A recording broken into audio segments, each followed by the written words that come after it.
blue side, you were mentioning how they look pretty good on red when they do get that counter pick for top side, but Nuguri further just getting banned out, banned over and over again. And this time they're on blue, so they're going to have to do something new in order to win this one. See if the scouting reports that dominated the bans that we liked in the first game will change, because now that we have blue side for Nuguri, you don't need to dump quite as many bans into the top laners. I still think we will see some hitting the sidelines, but something small to note there with DAMWON on the blue side for game number 2. And we also talked about how Pawn kind of dodged laning phase by roaming around Sion. He will not get Sion duty. See what he's going to prefer to move to. You look at Pawn's games so far this season, Urgot, Sion, those are now 4 of his champion picks. It's been some of the other ones that have been a little bit more risky on his side, and definitely some of the control mages don't seem to fit their current style. Well, they banned out 2 of the more tanky guys on the Rift. Will it be a third? No, it will be Ezreal, actually, taken away from Deft. This time around, we saw Nuclear on that pick, actually picked up his 4th loss, 0-4 on the Ezreal for now. That's more of a feeling of their current, or their most recent games, I should say, rather than his play on the pick. But this time around, he will pick up a Lucian, potentially. Should be pretty happy about that. Definitely a series where Kai'Sa priority was likely to be quite high, given that it's a fallback for Nuclear as well. But Lucian obviously is the permanent lane bully. And also with that nice trading matchup early into Deft, if he does run the Kai'Sa, means that Lucian first pick makes a lot of sense. This is very high priority for Rascal on the Jace, but this is because it's a takeaway from Nuguri, because it's kind of his ultra comfort pick in the Jace that you can take first round and feel good about. It's also an old Pawn champion, so we'll wait and see on that particular one. And the Braum also has risen in priority, so Braum Kai'Sa, I think, is what they're going to run, but they take away the Braum to stop the old lane-busting duo of Lucian Braum just being a blue side lock-in for DAMWON. Take the Jace too, can flex that around a little bit, but could definitely just head up to the top side for Rascal, is where you would expect it the most. And how about an Alistar returning to the Rift here up against the Braum in the bottom side? Definitely adds already a nice amount of engage to their composition. Notably not a Rakan in this spot. With the Rakan changes, we saw a win from Tucson, a loss from Hoyt, and no one else has dared to give it a go. We're seeing Lissandra first round be locked in, probably for Showmaker. Definitely is more of a mid lane champion, and surprise, it will not be a Kai'Sa after all. I wonder if this means something about the jungle matchup, because we're going to see Ashe locked in on the side of Kingzone. We've seen a couple of players go to the Ashe, so it's not necessarily a surprise pick, but with Kai'Sa open, they decide to go for something that lanes a bit stronger in Dilution because of the range advantage. You can trim the wave and also poke him a bit with the volley, and also empowers the jungle. So Kuz probably the biggest benefactor, but it's Deft saying, I'm not willing to kind of abandon laning phase against Nuclear and Hoyt and scale purely on the Kai'Sa alongside. I'm going to go with Ashe and try to fight a little bit earlier. Like that idea. You know that you're giving away the Lucian, and you very much expect it up against DAMWON, so you would have had to have something prepared for that matchup, being a little bit proactive about it in your picks. I will never complain about that, so I do like it. Notice the Jax ban after Kuz did make a bit of a mistake, but that didn't really go against the way he was playing the Jax. I thought it was quite decent. Not amazing, but very good, I would say. But they do ban away comfort here from Kuz. The Nocturne ban, though, with Ashe locked in is interesting, just because Ashe is kind of a compositional answer to Nocturne, the ability to hawkshot the camps and get a lot of information on the pathing. Camille priority has been lower so far this week, but I'm sure when Sandbox take to the Rift, every time it will be accounted for, and we will see Camille from Kuz. These seasoned LCK players playing Camille has not necessarily inspired confidence. Outside chance he's not on the Camille. The flexes can still come in from Kingzone's comp, but definitely the heavy expectation. Certainly is. Things may change as the patches do come along and certain nerfs go towards him, but how about a response in the jungle will be the Zac coming out here for Canyon, as he was known for being very aggressive and playing stuff like the Kha'Zix, the Nocturne, but now he's going on to a tanky pick like the Zac. Interested to see how this comes along. And it appears bold at first look as there's a lock-in that's interesting. Seems like Jarvan is going to be hunting Jace. And for the potential to all in on the pick. Definitely the poke trades are going to be pretty decent for Jace, but Q poke can be an option. So that's probably Nuguri's champion, you would imagine, in this particular draft. Kingzone going to be thrown off, at least for the first 10 seconds of this final pick. What will they lock in? I think LeBlanc is a perfect choice in terms of power levels, and I've kind of been expecting this. The fact that you can go LeBlanc can be pretty emboldened to have decent laning phases. Lissandra's a containment matchup, but I don't feel like it's the winning matchup that some people think that it can be against LeBlanc. Yes, you don't die as much, but pre-6 you definitely can die. Post-6 you get poked out and on low health for the majority of the laning phase. So if you look at priority here, it actually looks like a very risky draft to try to run the Zac. You want Zac with winning lanes, and I can understand a game or a version of game number 2 where the lanes go well, but I can also see multiple, more than 50%, where this could be a struggle for Canyon on the receiving end of quite a lot of pain coming through from Kingzone. Kingzone's comp feels like you just went into solo queue, you're doing your draft, and this is the enemy team that you're going up against. The really scary one that's got the Smurf LeBlanc and the Camille that's going to gank you 3 times before level 4. So definitely some scary stuff on the side of Kingzone this time around, but DAMWON bringing in the new picks for not only Nuguri with the Jarvan in the top side, but also a new one here for Canyon on the Zac. Good news. The only way this Jarvan works is full AD. So it's almost certainly, with the player we're talking about, going to be full AD Jarvan. Diving in, trying to delete people, and you know what? Ashe can do very little against Prince Jarvan the Fourth when he goes AD build, because EQR does basically her entire health bar. However, his entire health bar in lane versus Jace is going to be a struggle. He's going to be taking it in lane, as you did point out before, but we are ready, guys. Interesting comps hit the rift here for game number 2.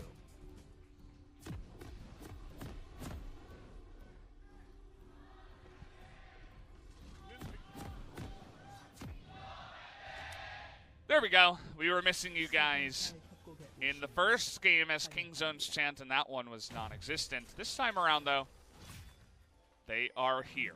So nice to see that, especially after they're winning game 1. And it's a priority draft with Cuz on Camille. Seems like the worst nightmare of Zac player. Speaking of bad nightmares. He's going to get stunned up here. Question is, do they have enough damage to actually kill him or get him to flash? The answer is no. It's going to be all about what Kingzone want, and the Zac is going to be on, well, I'd love a Scuttle Crab duty. So we'll see how much of a full court press can be done. He doesn't get a topside jungle. You can see double ward put down and a zombie porro. The ultimate disrespect with the aggressive zombie porro. Think of the jungle clear speed that's going to happen now. Yeah. With 3 AD at level 1. They're invading bot side. Will they get the wall? They do. Oh, just clip the vision there on the trinket ward. And Pawn wants the extra experience for his level 2. And you'll notice in game number 1, Cuz actually went blue buff to blue buff and ended up 3-buffing Canyon in game number 1 with the Jax versus Lee Sin combination. But look at this. Now they invade in not only one side, but 2 sides. Here it is. Oh, no, Canyon gets that one. And that one. Come on, Rascal. Where are the Jace mechanics? Not in game 2, guys. And he gives up a lot. For him to get no experience there, Cuz is going to have to keep dunking on bot side. Otherwise, the price is going to be significant. Speaking of Cuz, he thought he could have his Raptors. The answer is absolutely not. You say that, but that's Cuz's cooldowns down, and it's all going to be about how mid lane goes. So actually, Cuz is playing with fire a little bit. A lot about mid lane reactions here, and Cuz's cooldown only now gets hook shot up. Yeah, looks like he's trying to bait him into thinking that he can have the Raptors. And the answer is no. Can he smite it? No. Issue here, though, Valdez, is you need to continue this pressure, because if there's ever a fallback pattern and we just have, remember, experience is nerfed on the jungle right now, so farming up your levels is going to be slower. We're going to be lower levels. Under-leveled Camille sucks compared to under-leveled Zac. Zac has much less of a requirement, so unless you keep dunking and grow a lead, the fallback pattern of, well, I'll build a Cinderhulk and jump in and have a passive is going to be powerful as we look over the laning rooms. He actually went Scorch to try to rip down the health bars. It's the same keystone that we saw run in support Jarvan, the Airy, for E-poke and Q-poke in the top lane. But in the early laning phase, anything close to CS for CS is a big win for Jarvan. And he got a big win from the enemy top laner entering lane nice and late. Just feels so good for him. He went poke build, as you were mentioning, with the Airy Scorch. And just having a blast up there in the top side. Also went for second wind and the Shield Bash. Not sure exactly what the name of the Shield Bash is, but... Shield Bash is right, and Shield Bash is a really interesting one. I was watching Shifter's stream recently, and he, hold the point, he is a big fan of top lane Jarvan, and he was really espousing W max Shield Bash Jarvan against Riven, and he dominated that lane, which is a hard lane, of course, for Prince Jarvan IV. So I don't know if we're actually going to see W max in this game. Maybe that's too far. But you can actually get some surprisingly good trades out with Shield Bash and just smart use of Jarvan's W. Be excited to see if he actually does go for that. No W max, but did have the Q max. I suppose he just wants to poke him out a little bit better up against that Jace, whose poke can just be overwhelming at times. Just the sort of thing you don't think about. You know, extra points in W or just Shield Bash Jarvan, because Jarvan's autos hurt a lot, right? He applies his passive, he has Shred from his Q, and then if you're also taking a Shield Bash proc while the Jarvan is shielded for any amount, it is likely to be an advantageous trade. It's the ranged non-committal trades where ranged attack or hits you and the melee champion's like, crap, you know, what can I do? And also running down the mana bar of the Jarvan where things go good, and it's probably why you have to go sorcery here, just try to have different things, have different ways to attack this lane. It's later where Jarvan can actually pull out the Olin. Excited to see it in the hands of Nuguri specifically. I mean, we were talking about how this guy is mechanically a very much gifted player, but has, you know, some struggles with making sure he doesn't die in a side lane and stuff like that, but already having a little bit of help from his friend Zach. Unfortunately, that Gangta gets spotted. Zach got no big buffs in this game as well, so he is really behind in experience. Cuz has been able to make his life annoying, but Zach wants to farm. Zach's just about getting experience, and the fact that it's level 4 to level 4, and Cuz isn't wielding any of his advantage onto successful ganks, means there is still a real chance that all the best laid plans of Kingzone DragonX come to nothing. See the mid lane there for just a second. Little tip if you're going up against LeBlanc, dodge the chains, as you do not want to get stunned down, electrocute proc, and just lose half your health bar. Also making sure you can proc that aftershock as Lissandra. Very important, as you can imagine. This time around, Showmaker actually doing pretty well in the mid lane. Actually gets a nice push off there and will be ahead in CS for now. Still a red buff on good old Cuz. Oh, missed the hook shot. Whoopsie.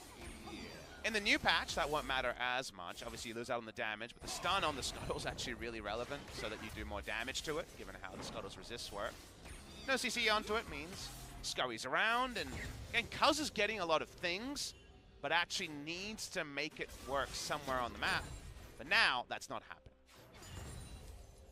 He picks up a nice amount of XP just passing by the mid lane as well, and is going to be spotted on multiple wards as he comes in, but he doesn't seem to care, as it's all about denying the Zac in this game, he says, as he'll leave the lanes alone for now and continue to attack these buffs. He'll have the enemy red buff once again. Well, we already have buffless in the LCK lore, and, you know, Canyon is not picking up too many buffs, so we'll see when that does finally change. I think with buffless, it was something like 7 or 8 in a row. That's pretty hard to set up.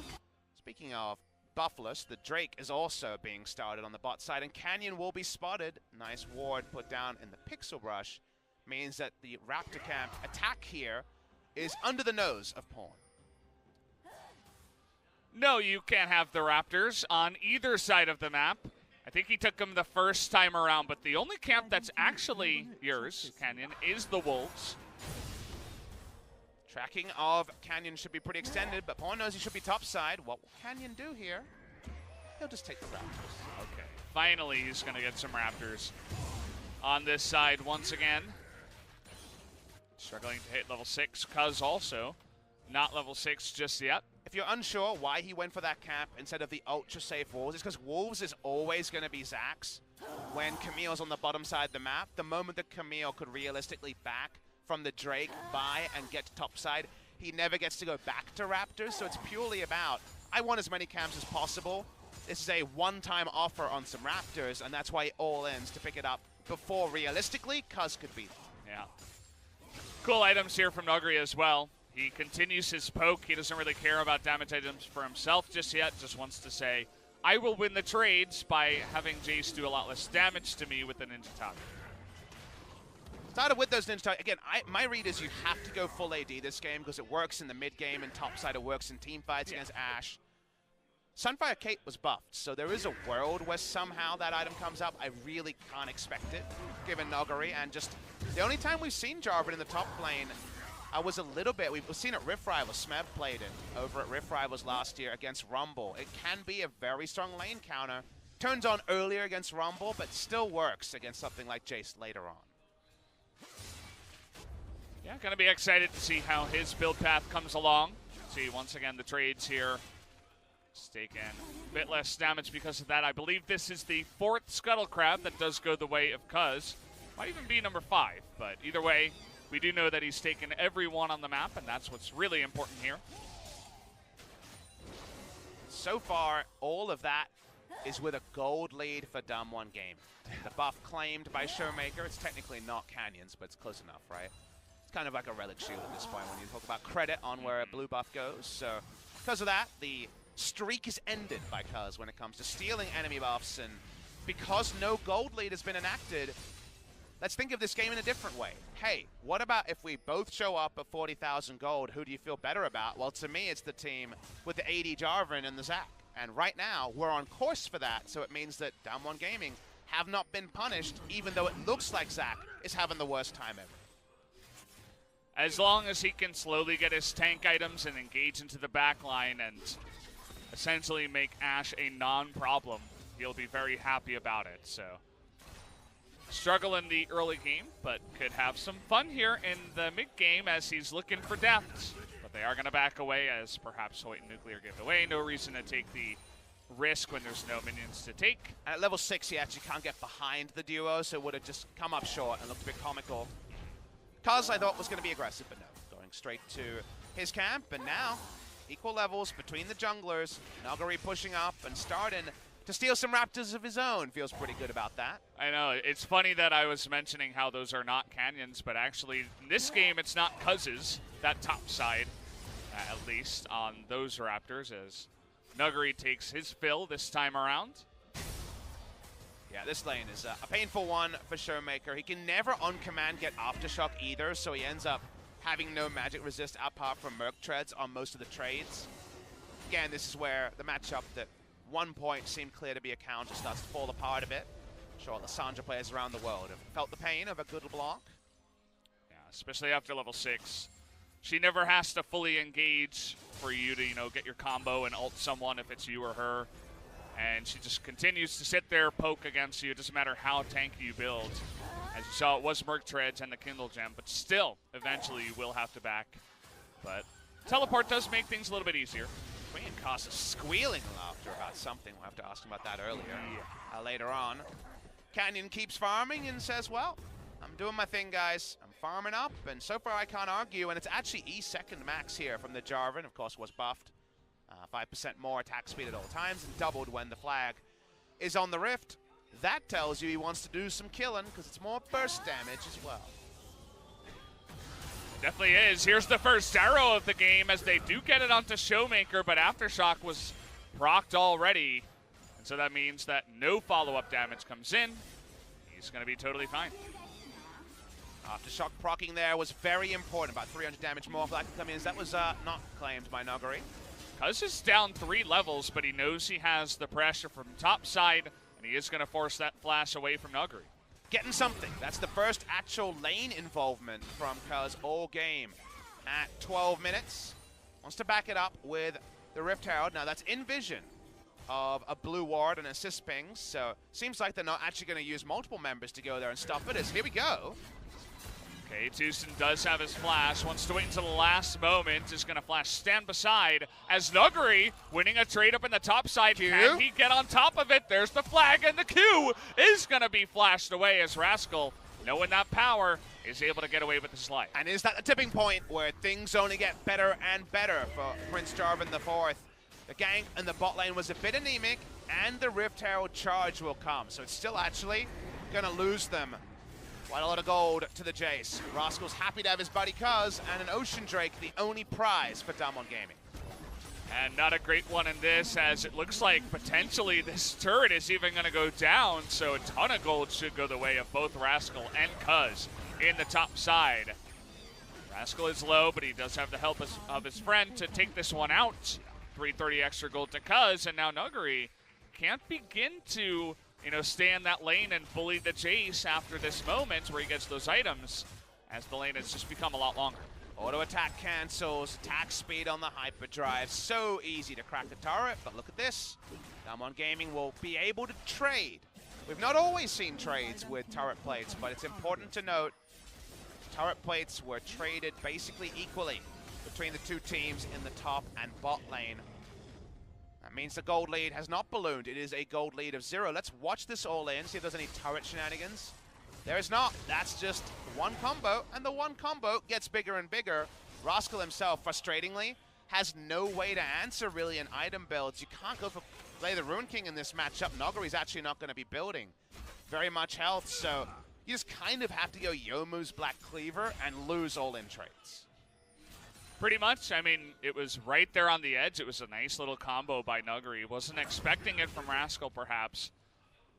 As once you get knocked up, you know you're going to get all in. So, was able to get out alive with his life. So that is something. Both the top laners now do not have their flash. Let's see as Nuguri makes his way to the mid lane if maybe they can make something happen elsewhere on the map.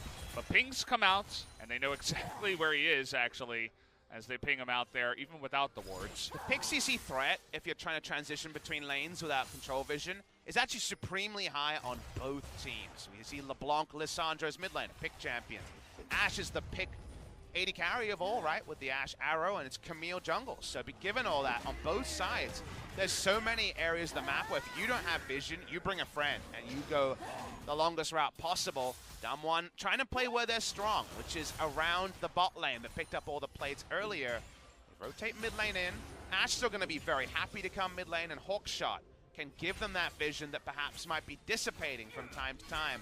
But just like a vision battle around Baron really almost tipped the scales entirely to DAMWON when Cuz walked too far, this feels like a game ripe for a mid-game pick, really setting the tone.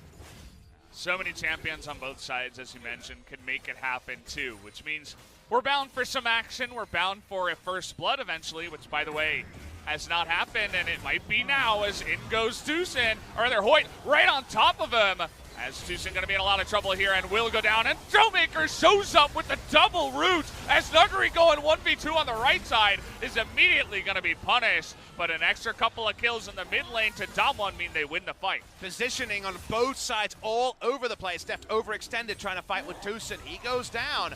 DAMWON more crucially, they've got the numbers lead, they're pushing through mid lane, and the full health turret, they're taking basically no specks of dust this entire game, is going to get decimated. Down it will go. Couple of kills go to Canyon, who's feeling good after that early game to make this happen. So Tucson has flash. Notice that here. And his flash basically gets him nowhere. Doesn't get any value because the kidnap effect overrides it. Showmaker gets in the back line. Deft overextended because his buddy Tucson was swell, and Jarvan on the flank doesn't get any value, but two's bigger than one. And they have enough damage for the Lucian in the mid lane to bulldoze through that turret and actually grow the first meaningful lead of the game for DAMWON, and they're the team with the Zap.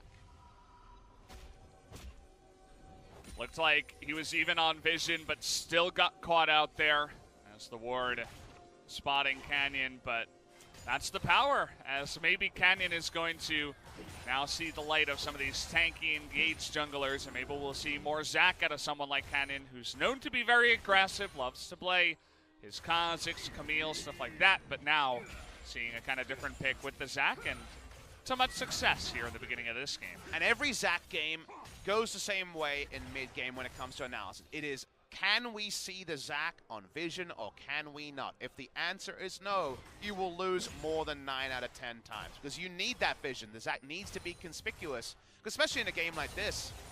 There's a lot of unknowns. There's outplay, right, from a LeBlanc. Jace can do a lot of cool stuff in a fight, but there's also knowns, which is Zac will get into the fight. It's impossible to stop him. He has his ultimate to always be relevant and cannot be disengaged with any reliability. And also, if Zac and Jarvan press their buttons on Ashe, she's not going to be able to put out damage with a Hurricane and a Blade of the Ruined King. She has no escape, and Jarvan's ultimate feasts on a champion like Ashe. So because of that, if the Vision line falls down, Kingzone's options outside of very improbable outplays go out the window, and the reliability of DAMWON taking basically every objective for free goes way up. Yeah. They would have loved to win an early game and try to just win lane and go through there and try to negate some of the negative parts of their composition loss that you're going over, but so far DAMWON have been very good in coming back after the Camille, getting in your face the entire time in the jungle. As you mentioned, there wasn't really any big kill or first blood or momentum that she was able to really do there because of the Camille. So it's kind of unfortunate that only has that one kill from the team fight that they kind of got on the side, not even in the 5v5. I think the Invader is a pawn solo mission, but don't think he will pick up that blue. Was claimed by the Lissandra. Nuguri wants to dunk someone, and he's got a lot of damage. He just wants to dunk at Deft. Oh, Deft, you don't have your flash, so you die. Yeah. That's the way it goes, and unfortunately, that's the way it will go for the rest of the game. Solid color casting there. It's the easiest analysis ever. Jarvan presses R on no flash Ashe. She does. Always the story. In a game like this, unless there's a lot of backup. Speaking of backup, Pawn has to scurry along. And you know what? Rascal's relieved. He knows the enemy doesn't have it. So that feels pretty good for the Jace in the side lane. Titanic Hydra probably going to be on the way. You could go Ravenous here if you really want to hit the side lane hard, and it is Nuguri after all. But Titanic, heavily expected. Cause jungling, but the threat level on Nuguri is minimal. Yeah, I mean, it is that Jarvan, cause is going to look around the side, but doesn't even land a hook shot, so Nuguri just trying to get as many of the little Krugs as he can. 2 points E, and then maxing W second is Nuguri for the pseudo-tankiness, and definitely in a team fight, you can get away with the dunks. That's that chain, and will he follow up? Chilling Smite and the rotation being on cooldown means that he will get away. Yeah. Thought Pawn would continue, but did see the Lissandra nearby. At least they do get the smite, not the worst thing in the world. Big item breakpoints coming in. Should be Cinderhulk into Warmogs being done. Not quite. Just the recipe to be done. 400 gold, I believe, on that one. For the Zac, now he can dive in, and he was already having a lot of fun there. Titanic Hydra almost done for Nuguri, and that's where it might be lights out for Kingzone. Not impossible. Again, we talk about that outplay potential, and damn, can they shred a Baron real fast. But for now, at least, no access to that, no map control, and no idea where Zac is. So seems like Kingzone doing their best DAMWON impression, just hitting the side lane and hoping to see a mistake from their enemies. Would be nice to see more Jarvan. I love his playmaking ability to make the team fights a little bit more fun. It does cut down a little bit on some of those AD carries that you do see, like the Ashe, the Varus, the Jhin. But I've been having a lot of fun with him in the jungle. You attack really fast, and you clear camps extremely fast. Saw some pro players even returning to Tiamat on Jungle Jarvan. It's an item that a lot of junglers did step away from once the item cost did go up by, I think, 200.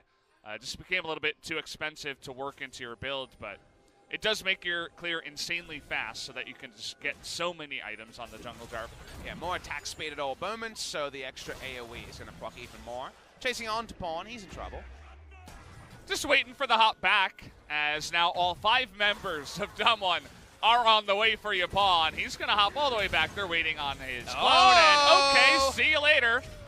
Held that one for so long, and actually he did go back once again.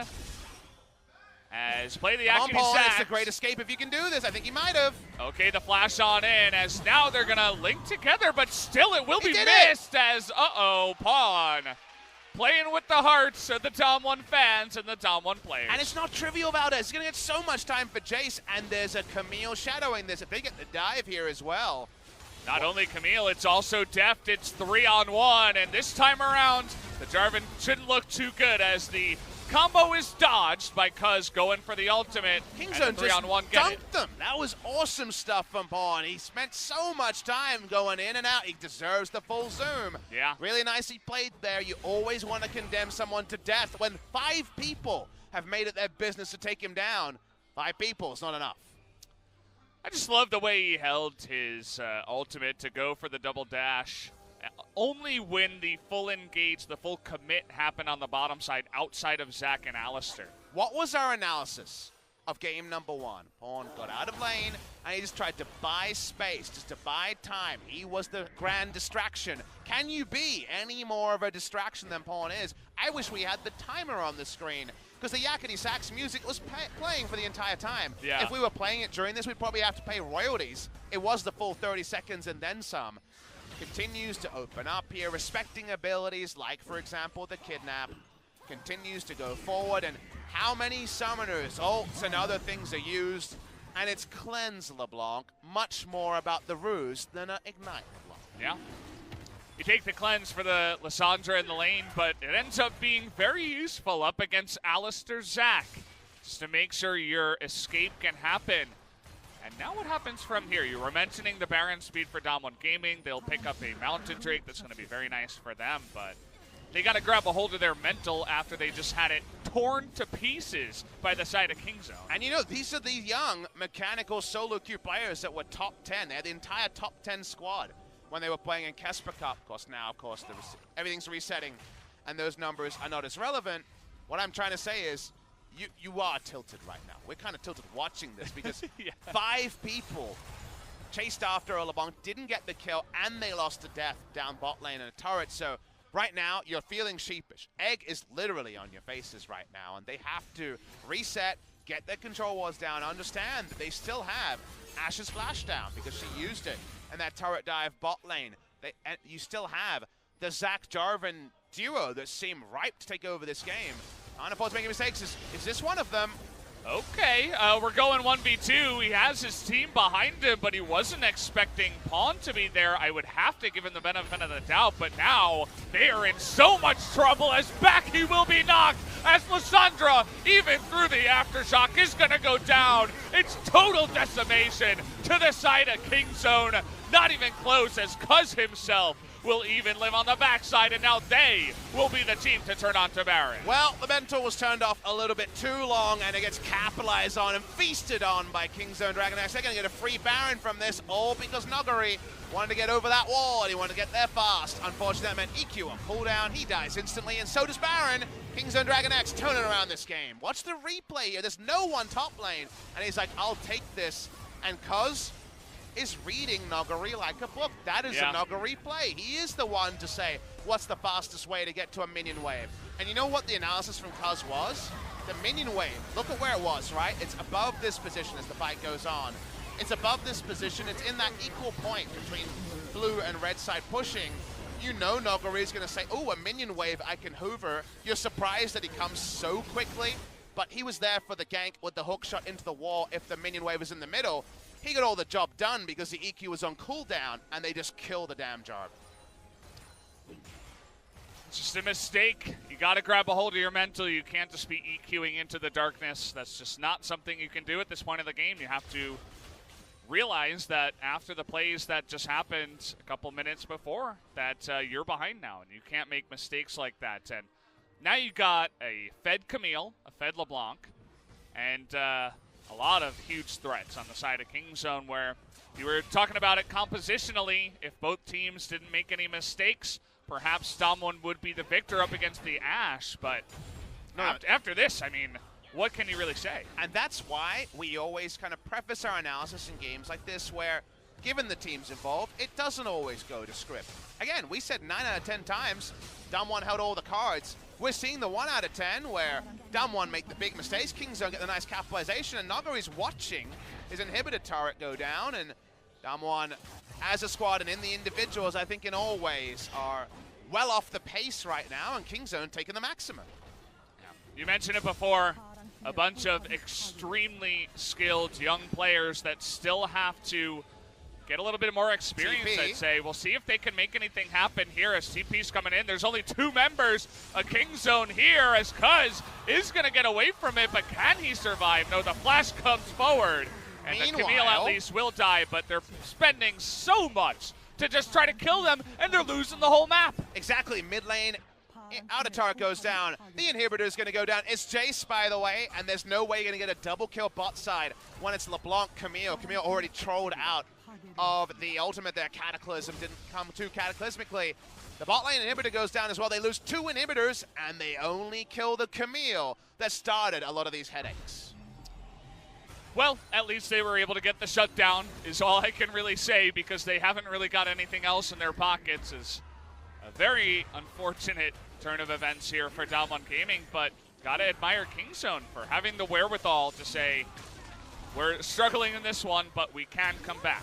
Cataclysm versus all the mobility spells sometimes leads to amusing moments like that.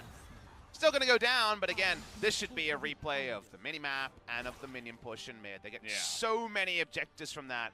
Gold lead increases from the side of Kingzone DragonX, and it was a very improbable path to victory. Cuz tried to apply pressure early, but it went way better than expected for DAMWON. Remember, Jarvan went CS for CS with the Jace when he had no jungler because his jungler couldn't get a buff. Yeah. And then Canyon, you know, slowly picked up experience, and around level 7 was equal. So this was a game ripe for just run at the enemy team and beat them, but through some creative mistakes, you definitely need to fully explain this one. DAMWON now find themselves 1 mistake away from losing 2-0.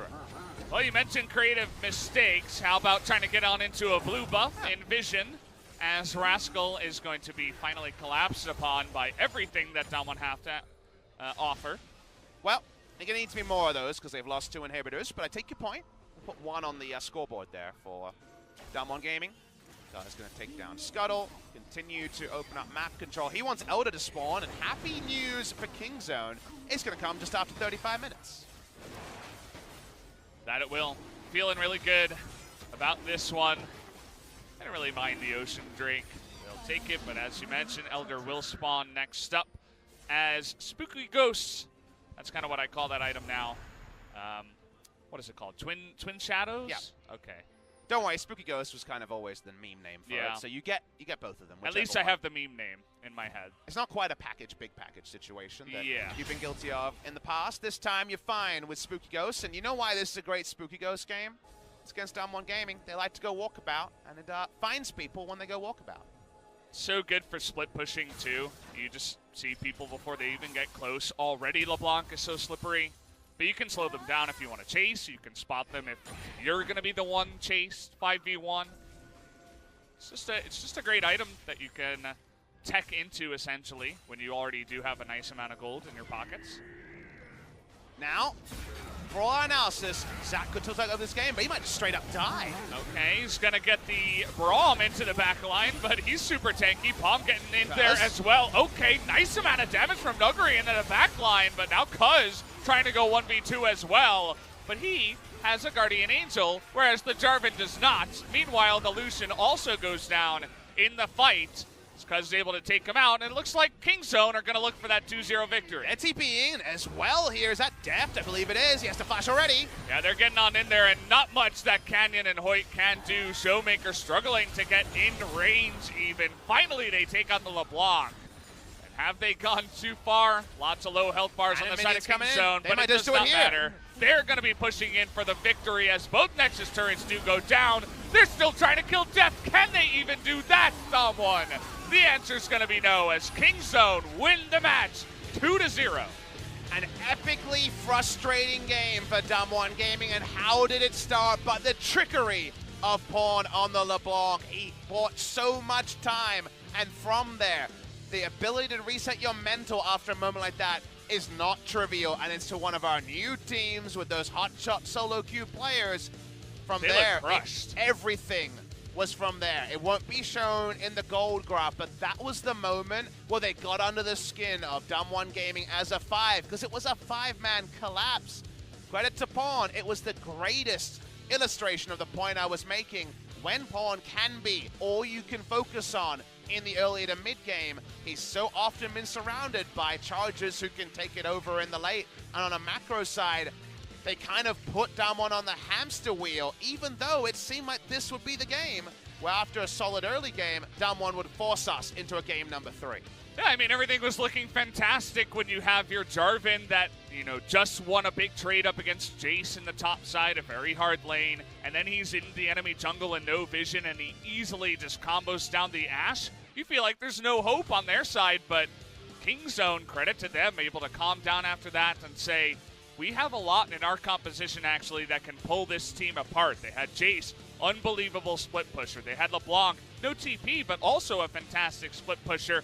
They pulled apart the map, and DAMWON just kind of crumbled to pieces, trying to deal with those multiple lane pushes. And unfortunately for them, Kingzone looked like a much better team tonight. And it's now a 4-game losing streak for DAMWON Gaming. You look at their results, they beat Gen G at the start of the season when they were out of form. They beat KT, who are currently right down there with Jinair. Their losses are Griffin, SKT, Sandbox. Okay, can kind of understand those. Nice little wave to the camera there from Cuz, but now they've lost 2-0 to Kingzone, and the manner in which they've lost those 4 games has had a lot of repeatable mistakes. Nogari's mental, going topside and compounding the bad play around the LeBlanc to hand over the Baron to Kingzone. Another issue, Valdez, they need to look at. And it's the fact that again and again, teams seem to understand that if they're on the red side, ban all those top laners. If they're on the blue side, stick to your guns and wait for there to be a mistake.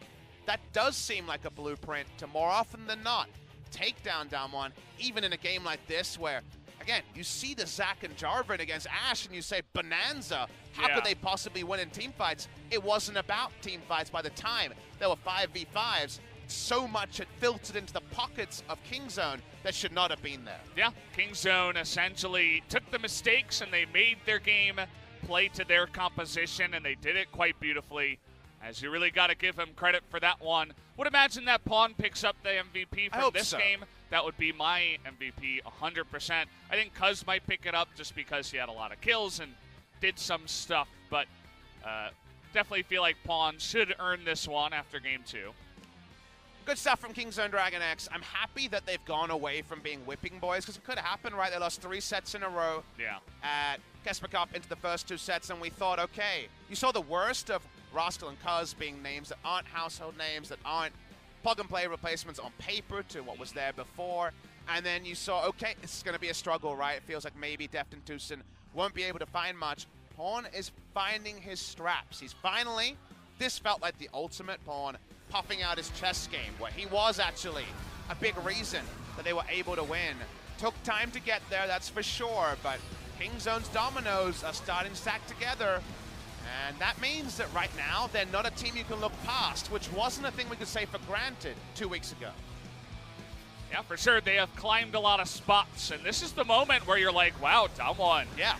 Fantastic. I mean, this is how you play your composition, and then all of a sudden, everybody tries to kill Pawn, and it does not go the way they wanted it. Just so amazing was this escape. It's not like his abilities are being used in kind of precise moments, but just his understanding of every threat that's around, you know, understanding which crowd control is coming, what cooldowns are up, playing around flashes and ults from so many members, and by the end, it's lumbering tanks trying to close the distance, but Pawn problem-solved this in the best way possible, and it led to this moment where Nogari says, all right, I died, I'm going top lane, there's a minion wave for me to grow a lead. Nope.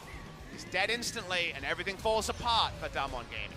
And then even after that, they say, hey, let's go in. Canyon hops in, and all of a sudden, it's like, well, I guess it's not only just going to be the one mistake from Nuggery, it's going to be your entire team trying to fight a 4v5. They all die, except Nuclear. A free Baron goes the way of Kingzone, and then with the Baron push of Jason LeBlanc, it's like lights out from there. And then it's just kill the damn Camille. She started all of this, damn it. That's wild. They lose inhibitor, they lose turrets, they lost 2 inhibitors and mid lane out of turret in that play.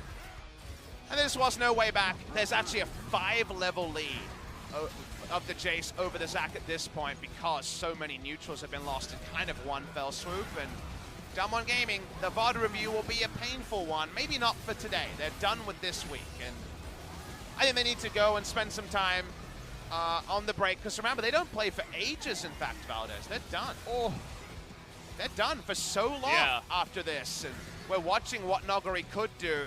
There was no backup for him because the team couldn't actually back up the Jarvan engage. I mean, Cuz went 1v4, and he had the GA, so he was able to just suicide onto the Lucian, who, again, didn't, you know, experience as much of the dying as some of his teammates did earlier on in the game, and just removed that threat. They were already so far ahead, and you can see the change in the gold graph. That's really depressing for DAMWON fans. They were so far ahead, and then all of a sudden a couple of plays and you're down in the dumps. Just so you know, if you flip this graph, it's what you would expect. You would expect a gold lead and an experience lead for the team with the Camille jungle against the Zac, and then a late game outscale. That lets you know that DAMWON were way ahead of what you would have expected given the comp and what the game looked like, and then actually through a game that was super winnable purely because of a great play from Pawn, who needs to be recognized, but also the very obvious effect that had on the morale and play of the DAMWON members. Yeah, there you have it. That sign in the audience said, hey, I was always believing in Kingzone, and I'm sure a lot of those Kingzone fans... Liar. I hope she's not a flip-flopper, but if she was for real, that's very impressive. If you're out there saying you were always there, you weren't. You know, I wasn't always there. I'll come out and say it. Now I'm like on the Kingzone hype train where I'm like, yeah, these guys look good. Pawn's a carry, you know. Cuz is going to pick it up. And, you know, he did a couple of things that were nice. Good positioning in this one, especially to get this kill on Noguri. Also had Pawn's help, though. And I feel like Pawn's robbed a little bit, but Cuz, props to him, as he did have a pretty nice game as well. It was a good Kingzone performance, and look at Rascal in this play, kind of underappreciated for guaranteeing that Lissandra would be stuck in the middle of multiple players. Don't often see the flanking Jace, but an effective one. Kingzone are actually playing as a 5. No passenger in this game. No one you want to point your finger at and say you got to step up, because everyone played pretty well. Yeah. And that means that now Kingzone, they look to play again this week from memory. Don't have the schedule in front of me. We can grab it here and check it out. Who is Gen G? That's a tricky one, because Gen G are on a short win streak and Kingzone are on a more noticeable one. Kingzone win that. 4th, 5th, 3rd place. What is the ceiling of Kingzone? Way higher than we thought. It's a good question. I'm going to hand it over to Ji-sun. She's going to translate the interview. We'll be right back. Thank you very much, guys. 승리 정말 축하드립니다. 특히 데프트 선수는 알파카의 너구리, LCK 대표 짐승남들의 대결에서 승리를 했습니다. 오늘 소감 어떠신가요? It was Alpaca versus Noguri Raccoon. How was today's match? Game 1, we actually went with the composition that we're confident with, but our performance wasn't really clean. So I was a bit unhappy. But game 2, we tried some more like a complicated composition, but the game went smoother than we thought. So I'm satisfied with that game 2. What about you, Cuz? How was today's series? Just like Devs just mentioned, game was a bit tough, and we turned the game around. So we were actually feeling okay, and we had the good momentum on our hand. So we were able to take down game 2 with better performance and better concentration. 이렇게 말씀하셨듯이 역전이 가능한 것이 또 킹존의 힘이죠. 특히 첫 번째 경기에서 글로벌 골드가 뒤쳐졌는데도 불구하고 you guys actually won the game, losing in gold. 아무래도 이제 투신 선수가 when Tusin stole the Baron with Rakan, I think we've got some kind of momentum there, and DAMWON wasn't able to close out the game. So I think that was the moments that we got the game in our hand.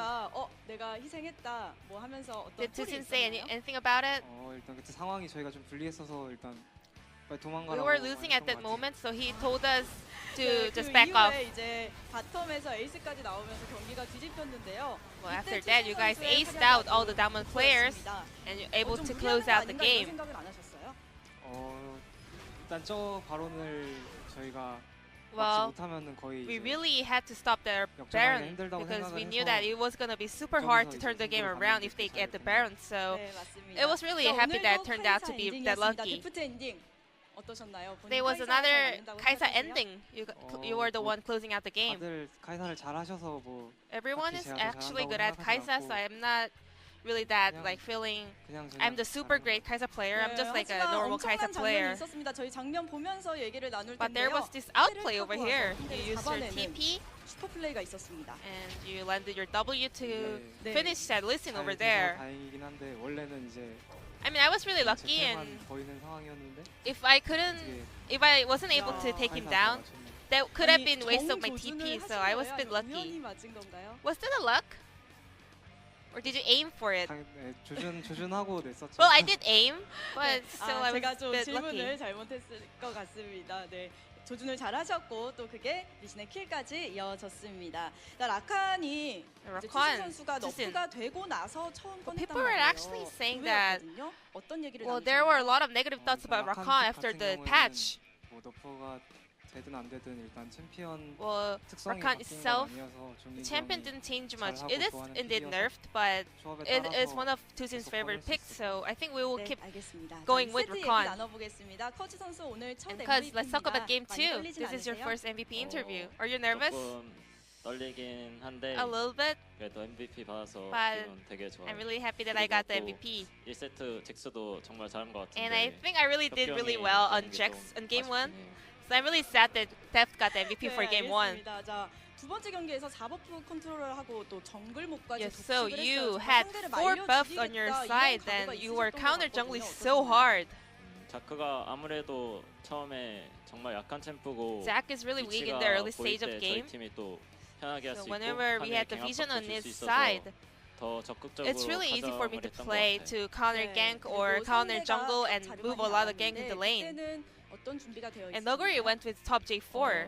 Are you ready for 처음에는 that? 보고 살짝 놀랐는데 No, we were actually 자르반이 surprised and 아무래도 frustrated when we 아프리카 first saw 팀에서 J4 on the top lane, but 서서 되게 나쁘지 않은 well, we 빌이고 did see 옛날에 Jarvan 이제 coming 저희 out 팀도 from 자르반을 Africa 제이스 상대로 Freaks, 많이 and we all have a lot of experience with J4 versus 조금 J4 versus J's top matchup, 좀 더 so 쉬웠던 it 것 wasn't really hard. It 네, was actually 자신감 easy to 있었던 play 커즈 against it. 선수였습니다. 탑에서 폰쇼가 나왔습니다. 정말 세 명의 And there 상대를 was this 데리고 pawn 시종일관 showtime 도망다니는 on top 모습이었는데 lane. 결국 살아간 게 대단했어요. 지금 장면이 준비되어 있으면 함께 Let's 보면서 go to the 얘기할 highlight 텐데 clip 폰 first. 선수가 그때 어떤 얘기 하셨나요? What did Pawn say at that moment? 혁규 형이 아니 원석이 형이 이제 Pawn said 처음에는 at first, 그냥 죽을 것 같다 하면서 I think I'm gonna die 간다 here. 얘기하고 So 저희는 I'll 그냥 do my best to 최대한 run away. 무슨 이득 볼 수 있는 거 So all the 최대한 other 저는 뭐 players were trying to get some 기다려본다든지 objectives or 정글을 get the visions 가능한다든지 or counter jungle 그런 얘기만 over there. 나왔어요. 그냥 계속 도망간다 하는데 He was just saying, I'm just running away, running away. 종욱이 형이 와 But we didn't 진짜 know 잘 he 도망갔네 was 하면서 this good at 되게 escaping. So we were kind of amazed 네, by his 정말 play over there. 엄청난 폰 선수의 플레이였습니다. 그리고 마지막 장면 커즈 선수의 And in the end, 4대1 그리고 you went 한 명을 in 킬하고 또 4v1 승리까지 정말 대단했습니다. in the 어떻게 very 그 last team 자리에서 fight. 오래 버틸 수 있었나요? How are you able to manage to 아무래도 survive so long? 챔피언 패시브랑 Well, I have the Camille passive and ult, 있었고, and I also had GA, and I also had Flash, 강인한 특성이랑 헤르메스 신발을 and I have 신어서 the Hermes 되게 boots and 수치도 all the 적게 other 걸리고 runes that 힘도 fits me so 좀 well. 되면서 So I had a 되게 lot of CCs, but at the same 챔피언이 time, 됐던 I was really tanky. 네, 결국 여기서 커즈 선수가 해줬던 역할 때문에 경기가 완전히 I think 끝나게 you were the 됐습니다. key player that 선수는 closed 그때 out the 무슨 game 말 at that 해주신 적 moment. 있나요? What did you say, Theft, to 네, cause at that moment? 팀 왜 이렇게 잘하냐고 했던 것 같아요. I think I said, why 네, are you 서로 guys so 칭찬도 good? 잘하는 킹전이었습니다. 자, 다음 경기는 젠지입니다. So your next 각오 한 opponent 말씀 will be 들어볼게요, Genji. 데프트 선수. 네, 이제 젠지전 끝나고 이제 설 연휴가 Well, 있는데 after the Genji series, we're gonna have a long holiday, so 이길 수 있도록 I wanna enjoy my vacation, so I'm gonna make sure to win 저도 that 이제 game. 젠지전 끝나고 Yeah, 설 after 연휴가 the 있어서 되게 Genji 열심히 series, we're gonna have a 더 long 열심히 할것 vacation, so 같고 I think I'm gonna 이제 be extra 항상 trying hard 응원해주시는 at that 분들 series, 감사합니다. and I wanna thank all the fans 네, that have been supporting 감사합니다. us. 커즈 선수가 특별히 좀 부끄러워하시는 것 같아서 다음에 또 이 자리에서 뵐 수 So 있었으면 this will be the 좋겠습니다. end of the 인터뷰 interview of 감사드리고요. Deft 저희 and Cuz from 안녕하면서 Kingzone 마칠게요. DragonX, and I'm 여러분 gonna pass it back to our casters. Thank you. 안녕.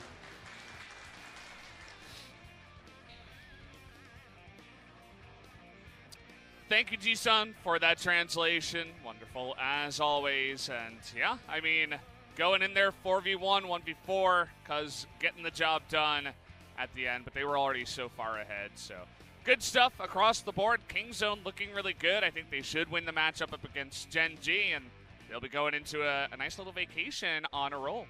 I just like that they are more than the sum of their parts in a good way. It feels like they have some smart ideas about the meta. I think Acorn has readied his troops pretty well when it comes to drafting. Love how they approached Afrika's unpredictableness, and then also able to attack DAMWON in a way that maybe we didn't see coming, but also the obvious hold down Nuggery that seems to work in a pretty reliable fashion.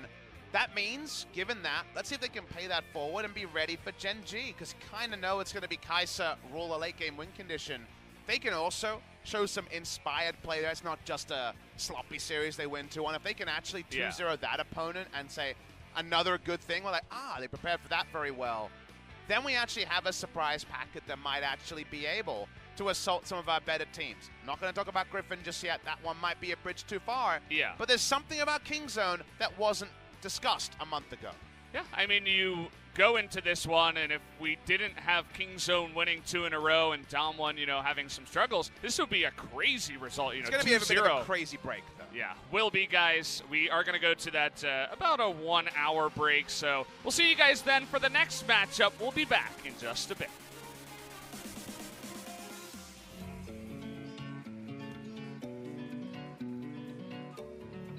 You take me higher when I feel low, make my world brighter when I'm alone. I keep on rolling, all with your fuel. You're like my gasoline that makes my dream come true. This is it,